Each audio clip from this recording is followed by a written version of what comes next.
Headspace, check. Back at the shop. No-go gauge. In. Strip bolt. There you have it.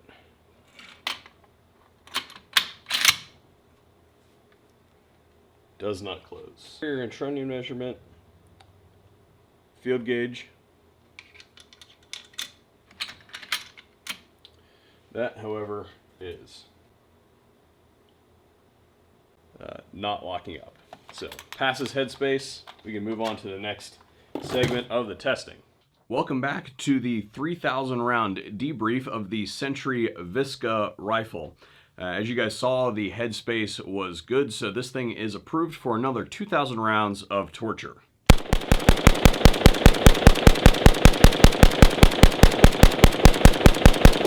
However, first, I think it's really important before we go there next that we run through our tracking points, look at some of the things that we've been talking about in previous videos, see how they're doing.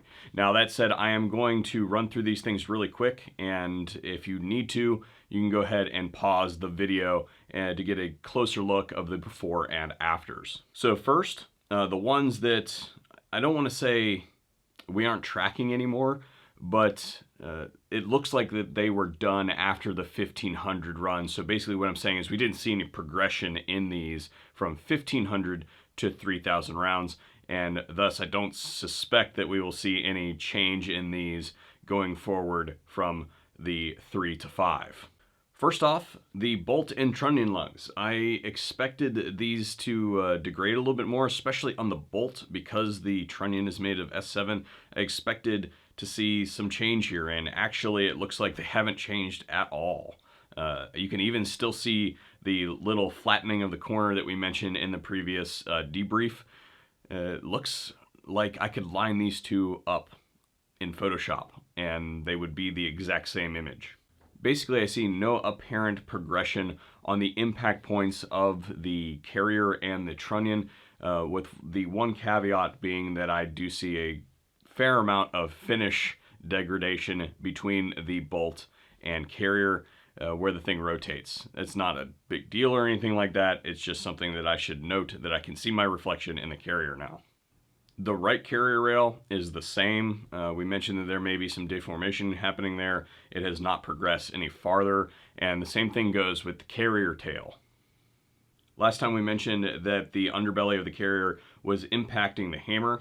It looks like that part of the carrier just polished itself up, and I actually had trouble distinguishing the pictures of the hammer between the two sets of photographs. Same thing with the rear trunnion. I actually threw it into Photoshop and patterned it just to see if it was different or not, and it looks pretty darn close. I also took the liberty of taking a picture of the extractor while it was out, and it looks like everything's in order as well. No chips, no cracks, or anything like that. While not ideal, it does look like the barrel and gas block are pretty much the same color as they were after the 1500 rounds, so that really hasn't changed a whole lot. It's still kind of green. All right, let's move on to new stuff now. It looks to me like we have some impacting on the non-locking face of the primary bolt lug. Referencing back to the 1500 round pictures, we can see a polished spot on the trunnion that corresponds to this. As you can see, the bolt looks a little different here than where it started, and we will have to follow this over the course of the next 2,000 rounds to see if it creates any lockup issues or creates any additional wear on any of the parts that it interacts with.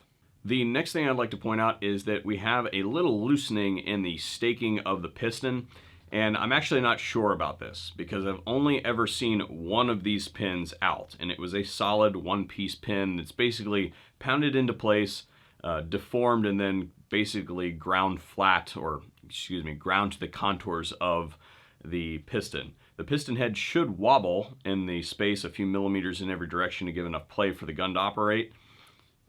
But I've never seen a two-piece one. So there's two scenarios here. Either A, it was a single piece and it cracked in the center, or it was installed in two pieces. I'm not entirely sure what the answer is there. I'm going to submit an inquiry to Century covertly to determine whether it was installed as one piece or two, see if they're using the standard process or not. I don't know. This is their spec. It's up to them. Now, what I will say is I'm not sure that it matters. As long as the thing stays in there and does not fall out and damage anything or lock the guts up or allow the piston head to unthread by staying in the carrier, I'm not sure that it's a really big deal, but it's something that we do absolutely have to keep an eye on between now and the end of the test, should it make it to 5,000 rounds. The last new thing that I like to point out is in this particular instance, and you guys can go back and watch the actual field test, we used a new process for trying to keep the gun running, if you will. We kind of air cooled the gun by basically doing a bunch of wind sprints and things like that with the gun stripped. It allowed us to extend the shooting session from 9 magazines to 12 magazines. Now, because of that, we had a sustained state of heat and basically the handguards ended up melting. Well, as the handguards melted, they were able to be pushed forward by recoil and basically created an extrusion, if you will, of plastic. That isn't really a big deal to me. I mean, that's a polymer problem. It's what you have when you use polymer furniture. Things get hot, polymer melts. I suppose you could say that it's one of the reasons the Niet rifle is fine. AK purists are actually right here. All the heat's up here, and as you're holding the gun and you're pushing up or you've got tension on it, it's pushing into that hot metal, and it's basically disintegrating it at the front that's allowing it to move. Yeah, it's smwashing it. Now, what might be a big deal, actually, is it looks to me like perhaps we had a few thousandths of movement in the sight tower. Now, keep in mind, guys, that this does not keep the gun together, but it might have an effect on final accuracy. We will have to see after 5,000 rounds if it walked enough to create an accuracy inconsistency between the original shots and where we are now. Time will tell. Now into the test matrix. In this sequence, we fired 52 magazines totaling 1,559 rounds, bringing our actual total to 3,139. We had a total of 7 malfunctions, the first of which being a user-induced bump fire malfunction, yet again.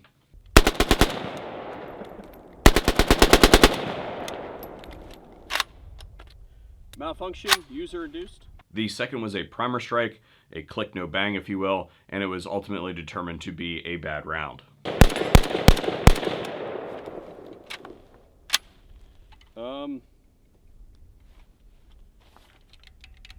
I'm going to put this back. This is a pretty hard primer strike, I do have to say. I'm going to put it back in and see if it goes. Yeah, we're going to call it a dead round. About halfway through the test, we had a double feed. Oh. So you guys can see there, one there, one there.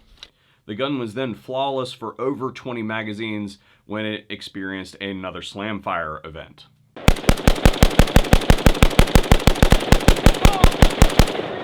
This was then followed up by a weird magazine malfunction where a live round was actually ejected, causing the gun to not load a round into the chamber. Whoa, did you see that? Check this out. Did you see it? This is what landed just here. Oh. It came out of the magazine, out the ejection port, and landed just short of the camera. We then had another slam fire event, which I will note, actually the shooter said that it could have possibly been caused by a feathering of the trigger. We're not entirely sure about that one. I know my process is to pull the trigger all the way to the rear, feel it stop, and then let off. I can't remark on what other people do. I'm a trap the trigger kind of guy.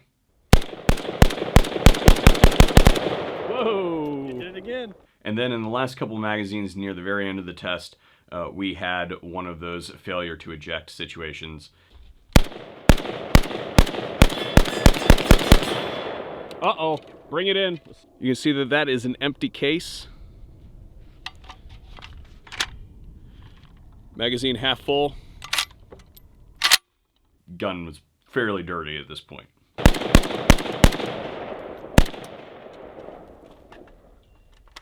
All right, that's it. But wait, there's more. I actually went out and did the Chem Test, and it shows that we had a maintenance of that balance that we've discussed through this entire series, and just about every AK video that we do has that in there. it looks pretty good, which is giving me hope for this thing actually doing pretty well in the test overall. But while I was out there, I decided to run an additional 8 magazines through the gun that basically brought it up to its next lubing sequence and got it ready for tomorrow's test that we'll be running, taking it to 5,000 rounds. That brings our new round count up to 3390 after I pulled an additional round to basically replace that one dead round that we had earlier in the test sequence. Alrighty guys, well that concludes our look at the Century Visca 3000 round debrief. Next up we go to the range for an attempt at 5,000 rounds. Go ahead and put your predictions in the comment section down below. Be sure to like, share, subscribe, and we'll see you guys next on the range. Okay, I can please